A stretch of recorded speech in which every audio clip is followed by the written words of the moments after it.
ओम शांति। आज 27 अप्रैल 2024 के बाबा के अनमोल मधुर महावाक्य सुनेंगे। आज की मुरली में बाबा हम बच्चों को विकल्प जीत कैसे बनना है उसकी विधि बताते हैं।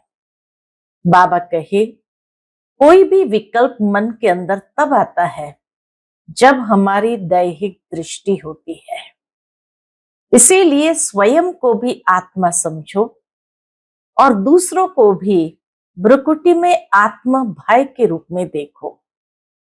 जब आत्मिक दृष्टि विकसित होगी तो उसी से ही आत्मिक वृत्ति बनेगी और आत्मिक वृत्ति होने से हमारी स्थिति बहुत श्रेष्ठ सतो प्रधान हो जाएगी और सहजता से हम विकल्पों के ऊपर विजयी हो सकते हैं। बाबा कहे, तुम बच्चे बाबा के पास आए ही हो हेल्थ, वेल्थ और हैप्पीनेस का वर्षा लेने के लिए। बाबा तुम्हें हेल्दी भी बनाते हैं योग के द्वारा, वेल्दी बनाते हैं ज्ञान के द्वारा और सदा हैप्पीनेस की स्थिति में सहजता से रह सकते हो। तो जितना हो सके बाबा को प्रेम से याद करें और पढ़ाई के ऊपर पूर्ण ध्यान दें, तो हेल्थ और वेल्थ जहां होगा वहां हैप्पीनेस सदा है ही है। सुनते हैं बाबा के आज के अनमोल मधुर महावाक्य। ओम शांति। मीठे बच्चे, तुम आए हो बाप से हेल्थ, वेल्थ, हैप्पीनेस का वर्षा लेने। ईश्वरीय मत पर चलने से ही बाप का वर्षा मिलता है।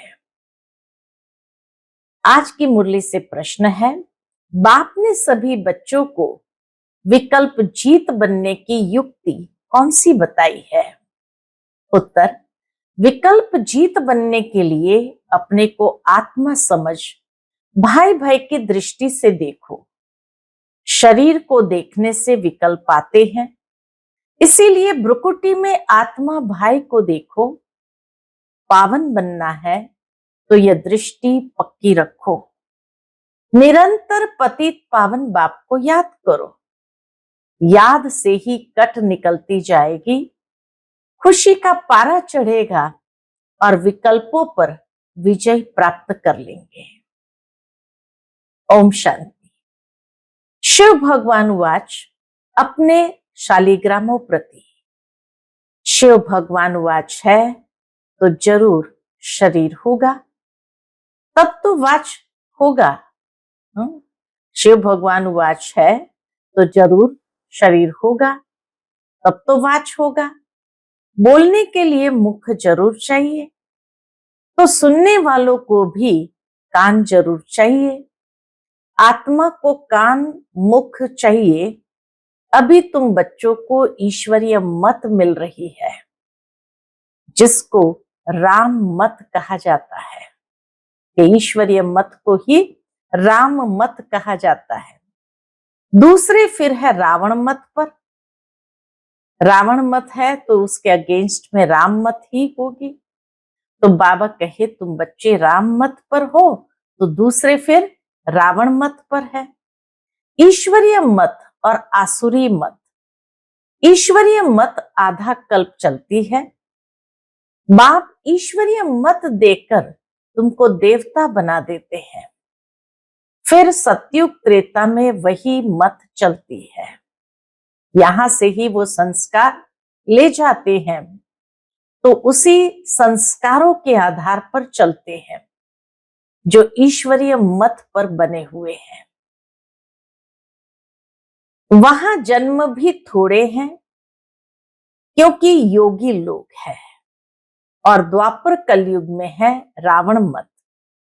यहां जन्म भी बहुत है क्योंकि भोगी लोग हैं, इसलिए आयु भी कम होती है। बहुत संप्रदाय हो जाते हैं और बहुत दुखी होते हैं। राम मत वाले फिर रावण मत से मिल जाते हैं, राम मत वाले फिर द्वापर से रावण मत वालों से मिल जाते हैं, तो सारी दुनिया की रावण मत हो जाती है। फिर बाप आकर सबको राम मत देते हैं। सतयुग में है राम मत, ईश्वरीय मत, उसको कहा जाता है स्वर्ग। ईश्वरीय मत मिलने से स्वर्ग की स्थापना हो जाती है आधा कल्प के लिए। वह जब पूरी होती है तो रावण राज्य होता है, उसको कहा जाता है आसुरी मत। रावण राज्य में है आसुरी मत। अब अपने से पूछो, हम आसुरी मत से क्या करते थे, ईश्वरीय मत से क्या कर रहे हैं? आगे जैसे कि नरकवासी थे, फिर स्वर्गवासी बनते हैं शिवालय में। सतयुग त्रेता को शिवालय कहा जाता है। जिस नाम से स्थापना होती है तो जरूर उनका नाम भी रखेंगे। तो वह है शिवालय, जहां देवता रहते हैं। रचयिता बाप ही तुमको ये बातें समझा रहे हैं। क्या रचते हैं वह भी तुम बच्चे समझते हो। सारी रचना इस समय उनको बुलाती है, हे पतित पावन व हे लिबरेटर, रावण के राज्य से व दुख से छुड़ाने वाले। शिव बाबा को बुलाते ही है हे पतित पावन व हे लिबरेटर, क्योंकि वो आकर के रावण राज्य से दुखों से छुड़ाते हैं। अभी तुमको सुख का मालूम पड़ा है, तब इसको दुख समझते हो। नहीं तो दुनिया में तो कहते सुख दुख सब यहां ही है। तो इसीलिए सुख किसको कहा जाता है वह अब मालूम पड़ा है, तब समझ सकते हैं कि ये दुख है। सुख की व्याख्या अगर की जाए कि सतयुग में सुखी थे, तो किस आधार पर की बात कहते हैं? क्योंकि वहां पर 4 प्रकार का सुख होता है। तन स्वस्थ तो तन का सुख, मन प्रसन्न तो मन का सुख, धन से पूरे श्रृंगारे हुए तो अथाह धन का खजाना है तो धन का सुख, और जन वहां दैवी गुणों से संपन्न है तो जन का भी सुख है। तो इसीलिए जहां ये चारों प्रकार का सुख हो, तन मन धन और जन, उसको कहा जाता है सुखी। सदा के लिए, पूरी आयुष्य के लिए सदा सुखी। और उसकी भेंट में आज की दुनिया में अगर देखा जाए तो मनुष्य दुखी है, क्योंकि ये चारों प्रकार का सुख किसी को नहीं है। दुनिया के अंदर कोई ना कोई 1 या 2 प्रकार का सुख होता है। किसी को तन स्वस्थ है, तन का सुख है, तो मन हमेशा टेंशन में रहता है, जन हमेशा परेशान करने वाले होते हैं। तो वो धन भी अगर मिला तो धन भी सुख का अनुभव नहीं कराता है। किसी को धन का सुख है तो तन का सुख नहीं है, मन का सुख नहीं है, जन का सुख नहीं है। किसी को अगर मन का सुख है तो शरीर बीमार है, धन नहीं है, और जन भी शायद ठीक न हो। और किसी को अगर जन का सुख है, रिश्तेदार अच्छे हैं, परिवार जन अच्छे हैं, तो धन की कमी होगी या मन किसी न किसी बात से दुखी होगा या तन स्वस्थ नहीं होगा। तो इसीलिए कलयुग में कोई भी 1 या 2 प्रकार का सुख मिलता है, चारों प्रकार का सुख यहां नहीं है। तो सुख की व्याख्या जहां चारों प्रकार का सुख हो, उसको कहेंगे सदा सुखी। तो सतयुग के अंदर सदा सुखी थे और कलयुग के अंदर दुखी है। तो बाबा कहे अभी तुमको सुख का मालूम पड़ा है, तब इसको दुख समझते हो कि हाँ ये दुख है, नहीं तो कई इसको दुख थोड़ी समझते हैं। जैसे बाप नॉलेजफुल है, मनुष्य सृष्टि का बीज रूप है, तुम भी नॉलेजफुल बनते हो। बीज में झाड़ की नॉलेज होती है ना, परंतु वह है जड़। अगर चैतन्य होता तो बता देता। तुम चैतन्य झाड़ के हो, इसीलिए झाड़ को भी जानते हो। बाप को कहा जाता है मनुष्य सृष्टि का बीज रूप, सत चित आनंद स्वरूप। इस झाड़ की उत्पत्ति और पालना कैसे होती है ये कोई नहीं जानते। ऐसे नहीं नया झाड़ उत्पन्न होता है, यह भी बाप ने समझाया है। पुराने झाड़ वाले मनुष्य बुलाते हैं, पुराने झाड़ वाले मनुष्य बुलाते हैं कि आकर रावण से लिबरेट करो, क्योंकि इस समय रावण राज्य है। मनुष्य तो न रचयिता को न रचना को जानते। खुद बाप बतला रहे हैं कि मैं एक ही बार हेवन बनाता हूं, हेवन के बाद फिर हेल बनता है। रावण के आने से फिर वाम मार्ग में चले जाते हैं। सतयुग में हेल्थ वेल्थ हैप्पीनेस सब है। तुम यहां आए हो बाप से वर्षा लेने, हेल्थ वेल्थ हैप्पीनेस का, क्योंकि स्वर्ग में कभी दुख होता नहीं है। तुम्हारी दिल में है कि हम कल्प कल्प पुरुषोत्तम संगम युग में पुरुषार्थ करते हैं। नाम ही कैसा अच्छा है, और कोई युग को पुरुषोत्तम थोड़ी कहते हैं। उनमें तो सीढ़ी नीचे उतरते जाते हैं, बाप को बुलाते भी हैं, समर्पण भी करते हैं, लेकिन ये मालूम नहीं रहता कि बाप कब आएगा। पुकारते तो है, ओ गॉड फादर लिबरेट करो, गाइड बनो। लिबरेटर बनेंगे तो जरूर आना पड़े, फिर गाइड बन ले जाना पड़े। बाप बच्चों को बहुत दिनों के बाद देखते हैं तो बड़ा खुश होते हैं।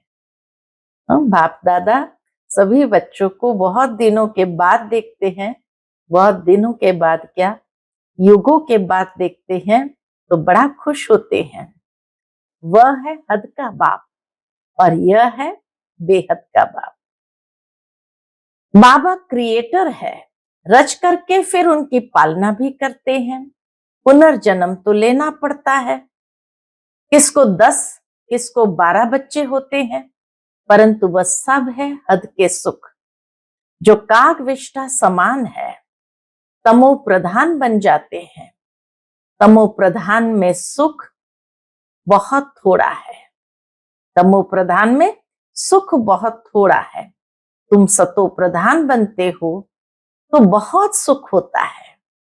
सतो प्रधान बनने की युक्ति बाप आकर बताते हैं। बाप को ऑलमाइटी अथॉरिटी कहा जाता है। मनुष्य समझते हैं गॉड ऑलमाइटी अथॉरिटी है, तो जो चाहे सो कर सकते हैं। मरे को जिंदा कर सकते हैं।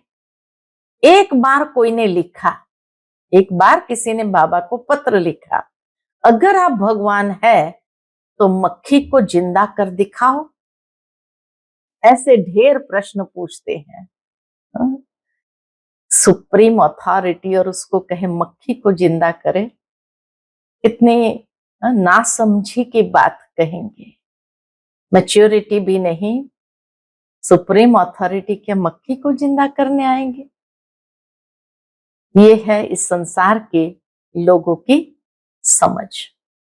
तुमको बाप ताकत देते हैं जिससे तुम रावण पर जीत पाते हो, बंदर से मंदिर लायक बनते हो। उन्होंने फिर क्या क्या बना दिया है। वास्तव में तुम सब सीताएं भक्तियां हो। तुम सबको रावण से छुड़ाया है। रावण द्वारा तुमको कभी भी सुख नहीं मिल सकता। इस समय सब रावण की जेल में है, राम की जेल में नहीं कहेंगे। राम आते हैं रावण की जेल से छुड़ाने। रावण 10 सिर वाला बनाते हैं, उनको 20 भुजाएं दिखाई है। बाप ने समझाया है कि 5 विकार पुरुष में, 5 विकार स्त्री में है। उनको कहते हैं रावण राज्य व 5 विकार रूपी माया का राज्य। ऐसे नहीं कहेंगे इनके पास बहुत माया है। दुनिया में संपत्ति को लोग माया समझते, तो बाबा कैसे नहीं कहेंगे इनके पास बहुत माया है, माया का नशा चढ़ा हुआ है। नहीं, धन को माया नहीं कहेंगे, धन को संपत्ति कहा जाता है। तुम बच्चों को संपत्ति आदि बहुत मिलती है, तुमको कुछ भी मांगने की दरकार नहीं, क्योंकि यह तो पढ़ाई है। पढ़ाई में मांगना होता है क्या? टीचर जो पढ़ाएंगे वह स्टूडेंट पढ़ेंगे, जितना जो पढ़ेंगे उतना पाएंगे। मांगने की बात नहीं, इसमें पवित्रता भी चाहिए। एक अक्षर की भी वैल्यू देखो कितनी है। पद्मा पदम। बाप को पहचानो, याद करो। बाप ने पहचान दी है। जैसे आत्मा बिंदी है, वैसे मैं भी आत्मा बिंदी हूं। वह तो एवर पवित्र है, शांति ज्ञान पवित्रता का सागर है। एक की ही महिमा है, सबका पोजीशन अपना अपना होता है। नाटक भी बनाया है। नाटक भी बनाया कौन सा? कण कण में भगवान। जिन्होंने नाटक देखा होगा वो जानते होंगे। जो महावीर बच्चे हैं उनको तो बाबा कहते हैं तुम भल कहां भी जाओ, सिर्फ साक्षी हो देखना चाहिए। अभी तुम बच्चे राम राज्य स्थापन कर रावण राज्य को खलास कर देते हो। यह है बेहद की बात। वह कहानियां हद की बना दी है। तुम हो शिव शक्ति सेना। शिव ऑलमाइटी है ना, शिव की शक्ति लेने वाले शिव की सेना तुम हो। उन्होंने भी फिर शिव सेना नाम रखा है। दुनिया में भी पार्टी का नाम शिव सेना रखा है। अब तुम्हारा नाम क्या रखे? तुम्हारा तो नाम रखा है प्रजापिता ब्रह्मा कुमार कुमारियां। शिव की तो सभी संतान है, सारी दुनिया की आत्माएं उनकी संतान है। शिव से तुमको शक्ति मिलती है। शिव बाबा तुमको ज्ञान सिखाते हैं, जिससे तुमको इतनी शक्ति मिलती है। जो आधा कल्प तुम सारे विश्व पर राज्य करते हो, तुम्हारी यह है योग बल की शक्ति और उन्हों की है बाहुबल की। भारत का प्राचीन राजयोग गाया हुआ है। चाहते भी है भारत का प्राचीन योग सीखे। दुनिया के लोग चाहते भी है कि भारत का प्राचीन योग सीखे, जिससे पैराडाइज स्थापन हुआ था। कहते भी है क्राइस्ट से इतने वर्ष पहले पैराडाइज था। वह कैसे बना? योग से। तुम हो प्रवृत्ति मार्ग वाले सन्यासी। वह घर बार छोड़ जंगल में चले जाते हैं। ड्रामा अनुसार हर एक को पाठ मिला हुआ है। इतनी छोटी सी बिंदी में कितना पाठ है, इसको कुदरत ही कहेंगे। बाप तो एवर शक्तिमान गोल्डन एजेड है, अभी तुम उनसे शक्ति लेते हो। यह भी ड्रामा बना हुआ है। ऐसे नहीं कि हजारों सूर्य से तेजोमय है। वह तो जो जिसका भाव बैठता है तो उस भावना से देखते हैं। आंखें लाल लाल हो जाती है, बस करो, हम नहीं सहन कर सकते। शुरू में संदेशियां भी जब जाती थी वतन में और कभी देखती थी तो कहती थी बस करो, हम नहीं सहन कर सकते।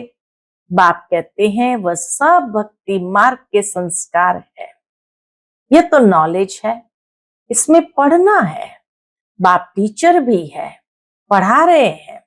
हमको कहते हैं तुमको तमो प्रधान से सतो प्रधान बनना है। बाबा ने समझाया है hear no evil, see no evil, talk no evil. मनुष्य को पता नहीं कि ये किसने कहा। पहले बंदर का चित्र बनाते थे, अभी मनुष्य का बनाते रहते हैं। बाबा ने भी नलिनी बच्ची का बनाया था।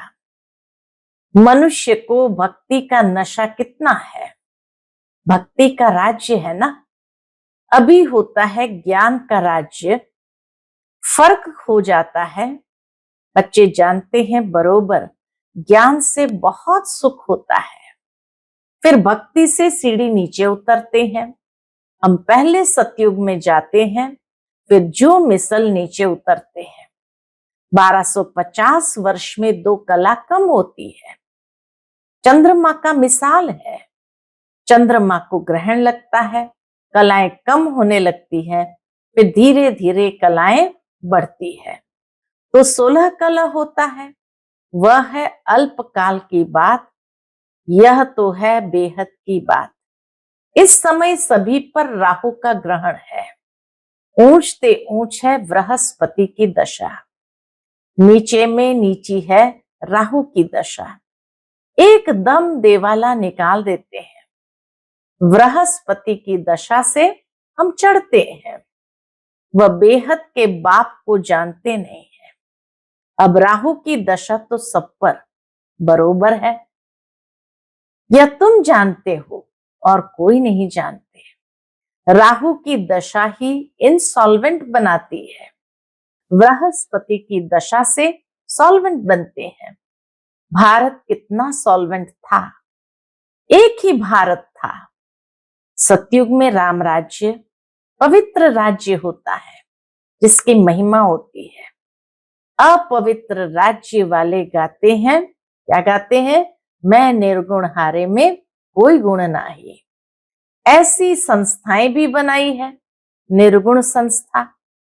अरे यह तो सारी दुनिया निर्गुण संस्था है। एक की बात थोड़ी है।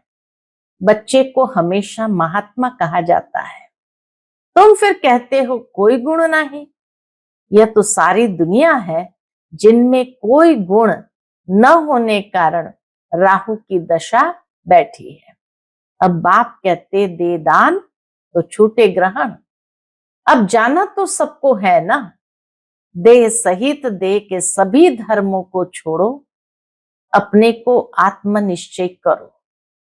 तुमको अब वापस जाना है। पवित्र न होने कारण वापस कोई जा न सके।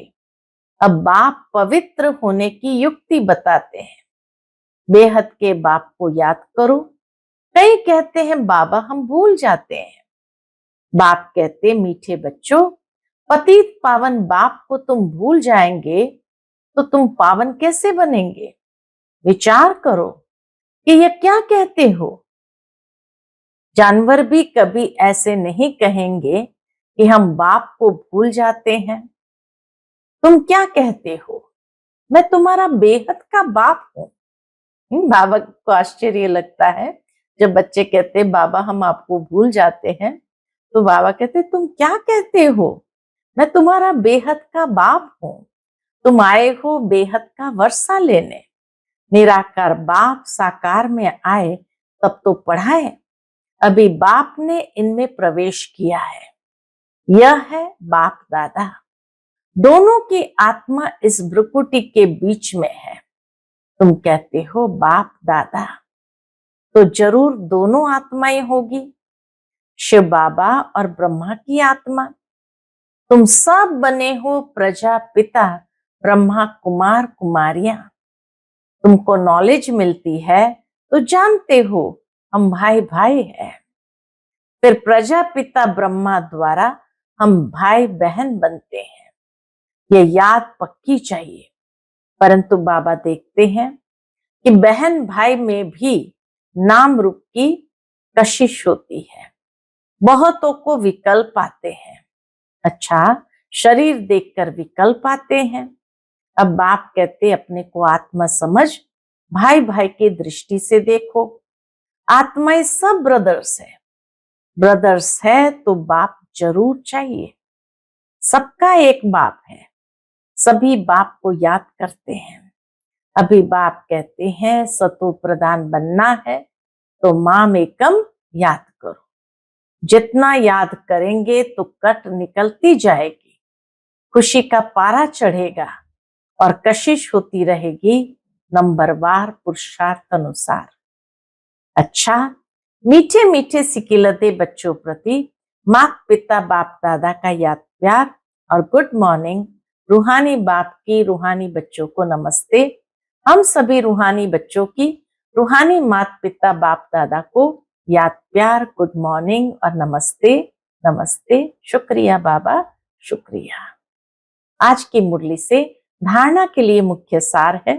पहली पॉइंट, पढ़ाई पर पूरा ध्यान देकर स्वयं को संपत्तिवान बनाना है।